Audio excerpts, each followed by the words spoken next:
जादुई सोने के बत्तख वाला। ये कहानी है एक गरीब मछुआरे की जो एक तालाब से मछली पकड़ता था और उसी से अपने घर का खर्चा चलाता था। एक दिन वो अपने तालाब के पास गया तो उसने देखा कि तालाब की सारी मछलियां मर चुकी थी, जो मरने के बाद पानी के ऊपर तैर रही थी। अरे ये अचानक सारी मछलियों को क्या हो गया? सारी मछलियां मर कैसे गई? अब मेरे घर का खर्चा कैसे चलेगा? मैं बर्बाद हो गया। तभी वहाँ उनके पड़ोसी रामू काका आते हैं। अरे मोहन, क्या हो गया? रो क्यों रहा है भाई? काका देखो ना, इन सारी मछलियों को क्या हो गया? ये सारी मछलियां मर गई। अब मेरे घर का खर्चा कैसे चलेगा? मेरे बच्चे क्या खाएंगे काका? अरे बेटा, अचानक से सारी मछलियों का मरना तो असंभव है। जरूर किसी ने तुझसे जलकर पानी में जहर मिला दिया होगा, जिससे सारी मछलियां मर गई। लेकिन तू चिंता मत कर, भगवान सब सही कर देगा। मोहन उदास होकर तालाब के किनारे बैठ जाता है तो वो देखता है कि एक बत्तख जल में तड़प रही थी। फिर मोहन बत्तख को उठाकर घर ले जाता है और उसका इलाज करवाता है। फिर कुछ समय बाद बत्तख सही हो जाती है।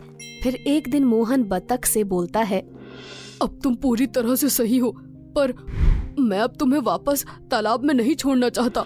इतने दिन तुम्हारे साथ रहकर मुझे तुमसे लगाव हो गया है। फिर वो बत्तख को धीरे धीरे बड़े होने देता है। एक दिन मोहन सो रहा था, तब बत्तख उसके पास आती है और बोलती है, मोहन उठो, तुमने मेरी बहुत सेवा की है, मैं तुम्हें उसके बदले कुछ देना चाहती हूँ। मोहन अचानक से आंखें खोलता है और बोलता है, अरे तुम बोल कैसे सकती हो? और तुम मुझे क्या दोगी? मैं कोई आम बत्तख नहीं हूँ, मैं एक जल परी थी जो तुम्हारे तालाब में तैर रही थी। मैं मछलियों को देखने आई थी और मैंने तुम्हारे तालाब का पानी पिया, जिससे मैं बीमार हो गई और अपनी सारी शक्तियाँ खो दी। अच्छा, तो उस जहरीले पानी की वजह से तुमने अपनी शक्तियाँ खो दी? हाँ, लेकिन अब मुझ में मेरी सारी शक्तियाँ वापस आ चुकी हैं। मैं तुम्हें एक जादुई सोने की बत्तख देकर जा रही हूँ, जो धीरे धीरे और भी जादुई सोने की बत्तख को पैदा करेगी। फिर वो बत्तख जलपरी बन जाती है और एक जादुई सोने की बत्तख मोहन को देकर चली जाती है। जादुई सोने की बत्तख देखकर मोहन चौंक जाता है। आपका बहुत बहुत शुक्रिया जलपरी जी, आपने मुझे इतना अनमोल तोहफा दिया है। फिर जलपरी वहाँ से गायब हो जाती है और जादुई सोने की बत्तख इधर उधर घूमने लगती है। फिर गांव वाले मोहन की सोने की बत्तख को देखकर अलग अलग बातें बनाते हैं। अरे मोहन कोई जादूगर बन गया है क्या, जो उसने बत्तख को सोने की बत्तख बना दिया है? अरे नहीं नहीं भाई, जरूर इसने बत्तख पर ही सोने का रंग कर दिया है। अगली सुबह फिर मोहन की सोने की जादुई बत्तख सोने का अंडा देती है। अरे ये सोने की बत्तख तो सच में ही चमत्कारी है, इसने सोने का अंडा दिया है। अगले दिन मोहन की जादुई सोने की बत्तख अपने मुंह से सोना देती है। मोहन और उसकी पत्नी ये देखकर और खुश हो जाते हैं। अजी, ये जादुई सोने की बत्तख तो बहुत ही चमत्कारी है। ये सोने का अंडा देती है और अपने मुंह से सोना भी देती है। हाँ हाँ, तुम सही बोल रही हो, ये वाकई बहुत चमत्कारी है। ऐसे ही कुछ ही दिनों में सोने की जादुई बत्तख के बहुत सारे सोने के अंडे हो जाते हैं और उनमें से भी बहुत सारी जादुई सोने की बत्तख निकलती हैं। वो सारी जादुई सोने की बत्तख भी अपने मुंह से सोना देती हैं। अब मोहन का घर जादुई सोने की बत्तख से भर जाता है, जिस कारण मोहन बहुत अमीर होने लगता है और उसके पास बहुत सारी जादुई सोने की बत्तख हो जाती है। फिर एक दिन वो अपनी पत्नी से कहता है, हमारे पास इतनी सोने की बत्तख हो गई है और इनके सोने के अंडे और मुंह से निकले सोने से हम इतने अमीर हो गए हैं कि अब हमें इनको बेचने की जरूरत नहीं पड़ेगी। हम इनके सोने के पंख बेचकर ही अपना जीवन यापन कर सकते हैं। अजी, आपको जैसा भी सही लगे आप कर सकते हैं, मैं तो आपके साथ हूँ। फिर मोहन प्रतिदिन सोने की जादुई बतख के गिरे हुए पंख इकट्ठे करता और उसको बाजार में बेच देता। और जादुई सोने की बतख के मुंह से निकले सोने को भी वो बाजार में बेच देता था। अब उसके पास बहुत सारा पैसा होने लग जाता है। उस पैसे से वो आसपास के सभी तालाबों की मछलियों को दाना खिलाता था, सभी जानवरों के लिए भोजन का इंतजाम करता था। मोहन की एक सोने की जादुई बतख एक दिन अचानक से गायब हो जाती है।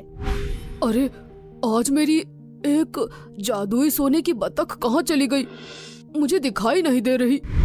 फिर मोहन उसे पूरे गांव में तलाश करता है, लेकिन उसे वो कहीं भी जादुई सोने की बतख नहीं दिखाई देती। अगली सुबह उठकर मोहन देखता है कि 2 जादुई सोने की बतख मरी हुई थी। अरे, ये दोनों जादुई सोने की बतख मर कैसे गई? कल तक तो सही से घूम रही थी। मेरी सोने की जादुई बतख को क्या हो गया? ऐसे ही धीरे धीरे जादुई सोने की बहुत सारी बतख मरने लग जाती हैं, जिसे देखकर मोहन बहुत परेशान हो जाता है और उसी तालाब के पास बैठकर रोने लगता है। तभी वहाँ पर वही जलपरी प्रकट हो जाती है। मोहन, क्या हुआ? तुम रो क्यों रहे हो? जलपरी, आपने जो जादुई सोने की बतख मुझे दी थी वो धीरे धीरे मर रही है और अब मेरी सारी बतख लगभग मर ही चुकी है। तुम चिंता मत करो मोहन, तुम्हारी एक जादुई सोने की बतख किसी ने चुरा ली है और जब तक तुम उसे छुड़वा नहीं लेते तब तक ऐसे ही होता रहेगा।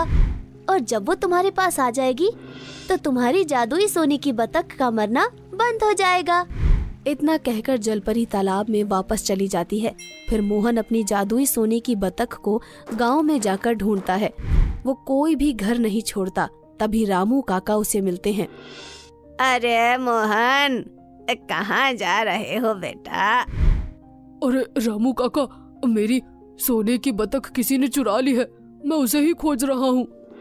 अरे, तेरी सोने की बतख मैंने सरवन के पास देखी थी 4 दिन पहले ही, और मैंने उससे पूछा तो वो कहने लगा कि वो सोने की बतख उसकी है।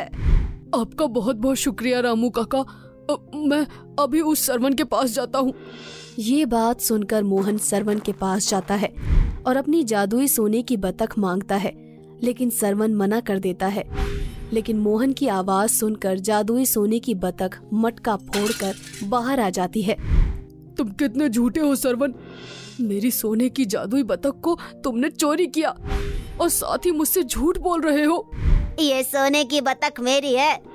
अच्छा, ये सोने की बतख तुम्हारी है? ठीक है, तो अपनी जादुई सोने की बतख को हाथ लगा कर दिखाओ।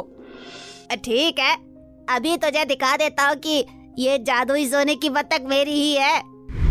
इतना कहकर जैसे ही सरवन जादुई सोने की बतख के करीब जाता है, जादुई सोने की बतख उस पर हमला कर देती है, जिससे सरवन घायल हो जाता है। बुरे काम का बुरा ही नतीजा होता है सरवन। देखा, जिस जादुई सोने की बतख को तुम अपना बता रहे थे उसी ने तुम्हें घायल कर दिया। फिर मोहन अपनी जादुई सोने की बतख को लेकर अपने घर चला जाता है। अब मेरी कोई भी जादुई सोने की बतख नहीं मरेगी। अगले दिन मोहन की जादुई सोने की बतख वापस सोने का अंडा देती है, साथ ही मुंह से बहुत सारा सोना देती है। मोहन फिर से उनके सोने के पंख इकट्ठा करके बेचने लगता है और गरीब लोगों की मदद करता है, जिससे जलपरी भी बहुत खुश हो जाती है और कभी उसके घर में किसी भी चीज की कमी नहीं होती।